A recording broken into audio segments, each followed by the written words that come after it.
Le vieil homme s'agenouilla devant la tombe du soldat inconnu, ses mains tremblantes déposant un insigne terni sous le marbre froid.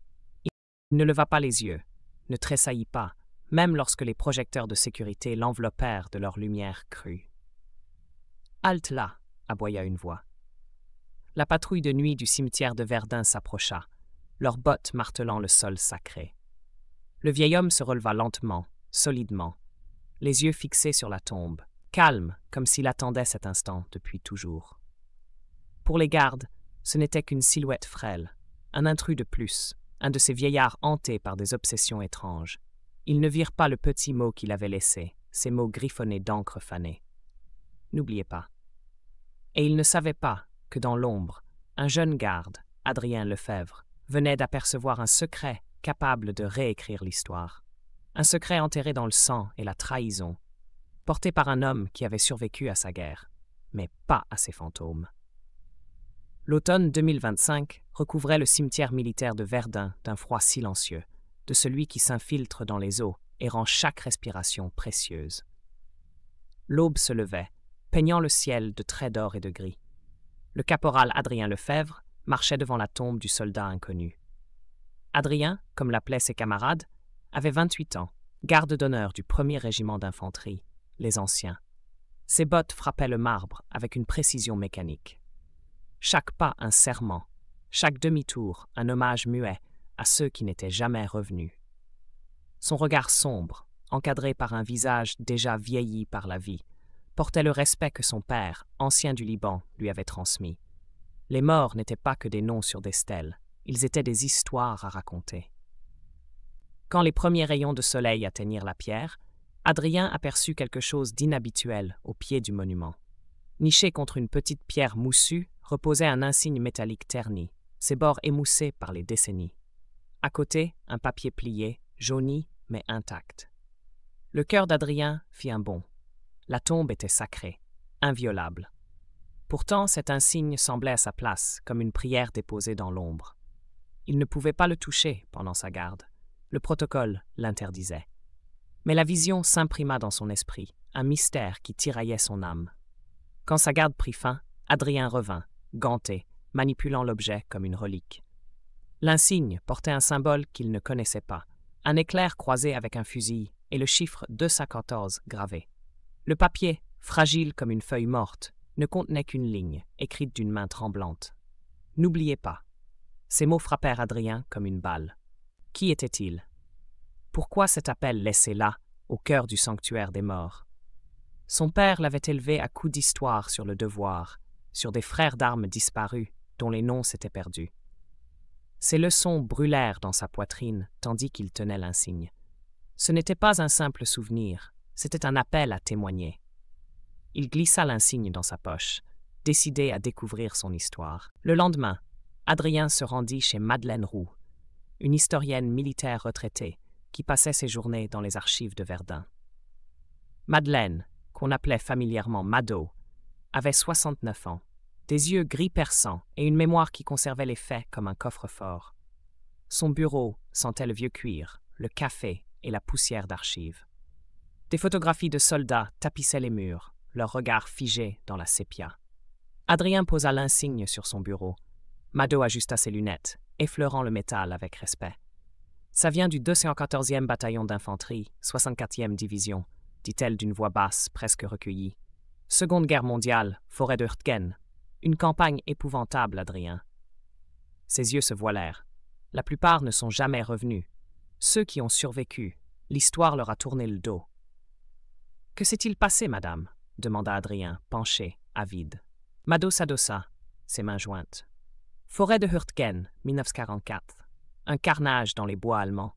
On a envoyé le 214e avec des cartes fausses, des ordres encore pires et aucun soutien. Les Allemands les ont cloués au sol, mitrailleuses, mortiers. Puis, dans la panique, notre propre artillerie les a bombardés. Feu ami, qu'ils disent, mais il n'y avait rien d'amis là-dedans. Des centaines sont morts, Adrien. Les survivants, on les a dispersés, on les a rendus responsables d'un échec qui n'était pas le leur. L'armée a enterré l'affaire, qualifiée de honte nationale. Ces hommes ont été effacés. La mâchoire d'Adrien se crispa. Qui aurait laissé cet insigne-là? Et pourquoi maintenant? Mado secoua la tête. Quelqu'un qui porte ce fardeau depuis longtemps, qui veut que ses camarades soient enfin honorés. Adrien sortit du bureau avec le feu au ventre. L'insigne pesait plus lourd maintenant, son histoire comme un bloc de plomb. Il alla voir la sécurité du cimetière qui tira les enregistrements nocturnes. Sur la vidéo, granuleuse, on voyait un vieil homme, frêle mais décidé, déposer l'insigne et le papier avant de disparaître dans l'obscurité. Son visage était flou, mais ses gestes trahissaient une attente de toute une vie. Sur le papier, un début d'adresse apparaissait à peine. 12 rue des Acacias, Reims. Adrien s'y rendit l'après-midi même, le cœur battant sous son uniforme impeccable. La maison était simple, un porche bancal, des rosiers débordant sur la clôture. Une femme d'une trentaine d'années ouvrit la porte, son regard à la fois doux et prudent. « Je suis Hélène Girard. Puis-je vous aider ?»« Je suis le caporal Lefebvre du cimetière militaire, » répondit Adrien en tendant l'insigne.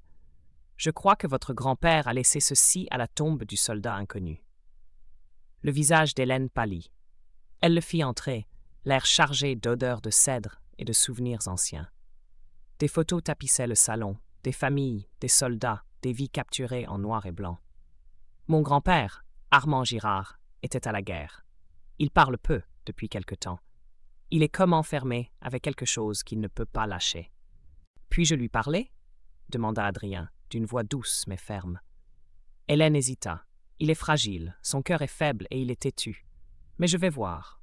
Le lendemain, Adrien revint, ses bottes brillantes, sa résolution intacte. Armand Girard était assis dans un vieux fauteuil près d'une fenêtre, les mains serrées sur une canne. Il avait 83 ans, le visage parcheminé, les yeux bleus encore clairs, mais assombris par la douleur. L'insigne reposait sur la table entre eux, scintillant sous la lumière du matin. « Vous l'avez trouvé, » dit Armand d'une voix rauque. « Je ne pensais pas qu'on s'en soucierait. »« Pourquoi l'avoir laissé là ?» demanda Adrien en s'asseyant face à lui. Armand fixa le jardin, le regard perdu. « Cet insigne, c'est celui du 214e. Mes garçons, mes frères. Je suis le dernier vivant, mon garçon. J'ai promis à René, à Émile, à tous les autres, que je veillerai à ce qu'on ne les oublie pas. Mais mes jours sont comptés. » Adrien se pencha, sa voix douce. « Racontez-moi, monsieur. Je veux savoir. » Les yeux d'Armand brillèrent, et un instant, il redevint ce jeune homme de 19 ans, grelottant dans la forêt de Hurtgen, l'air saturé de fumée et de peur. « On était des gamins, commença-t-il, pas même la barbe au menton.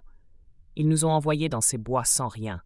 Pas de ravitaillement, pas d'abri, pas la moindre chance. Les Allemands nous ont pris dans un feu d'enfer. Les balles coupaient les arbres comme des éclairs. Puis nos propres obus sont tombés sur nous. J'ai vu mon meilleur ami René éclater 10 mètres devant moi. Ces plaques militaires, c'est tout ce que j'ai pu sauver. J'ai emporté leurs histoires, mais personne ne voulait les entendre. » Adrien écoutait, la gorge serrée.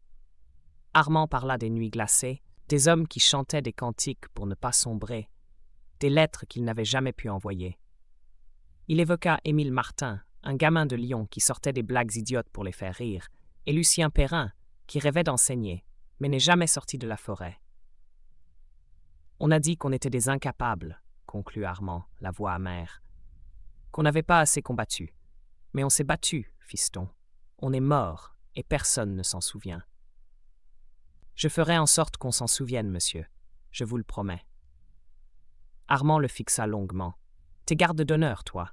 Tu sais ce que ça signifie de te tenir pour ceux qui ne peuvent plus. Ne laisse pas mes garçons disparaître. » Adrien sortit de chez lui avec une mission. Il contacta une jeune journaliste, Sophia Allard, 27 ans, de La Voix des Armées, le quotidien militaire. Ils se retrouvèrent dans un petit café près de l'avenue de Saxe. Sophia, vive et attentive, son carnet toujours ouvert. « C'est énorme, Adrien, » dit-elle en étudiant les notes de Mado et l'insigne.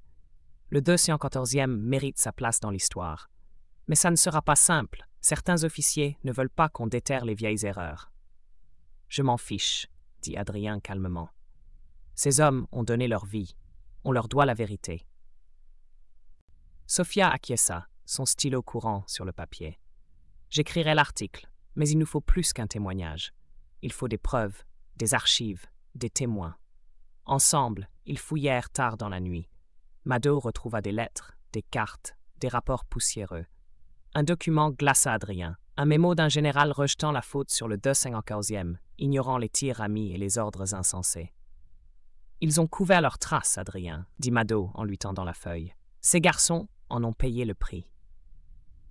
Pour étoffer leur dossier, Adrien retrouva la sœur de René, Jeanne Marchand, soit 69 ans, dans une maison de retraite près de Troyes. Fragile, mais la mémoire vive, elle serrait une vieille photo de son frère. « Il m'a écrit de la forêt, » dit-elle d'une voix brisée. Il avait peur, mais il promettait qu'il rentrerait pour Noël. Puis plus rien.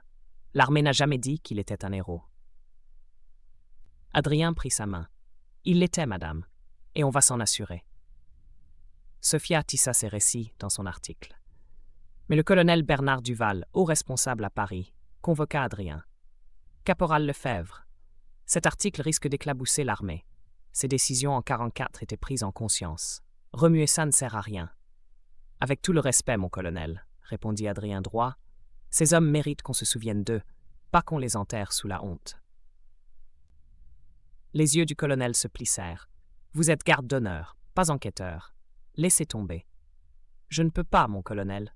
J'ai donné ma parole. » Sophia a dû convaincre son rédacteur, Georges Martin, prudent. « Tu vas fâcher des généraux, Sophia. Ce n'est pas une critique, Georges. C'est la vérité. » Finalement, grâce à un vieux registre radio trouvé par Mado, confirmant l'erreur d'artillerie, Georges donna son feu vert. L'article, intitulé « Les oubliés de Hurtgen », parut un matin glacial de novembre. 3 pages avec les photos de l'insigne, des plaques de René, et une lettre d'Émile à sa mère pleine d'humour et d'espoir.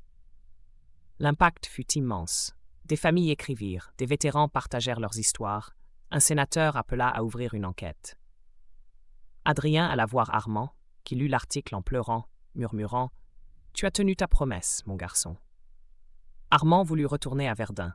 Sur place, la main sur le bras d'Adrien, il souffla « Je les sens ici. On ne les oubliera plus. » Quelques mois après, une plaque de bronze fut dévoilée près de la tombe, avec les noms des morts du 214e. Jeanne tenait la photo de René. Sophia fermait son carnet. Mado lisait un discours simple. Cette plaque est une dette payée, une promesse tenue. Un chœur entonna 12 France, les voix montant au-dessus des croix blanches. Puis Adrien reprit sa garde. Chaque pas sur le marbre, un serment muet.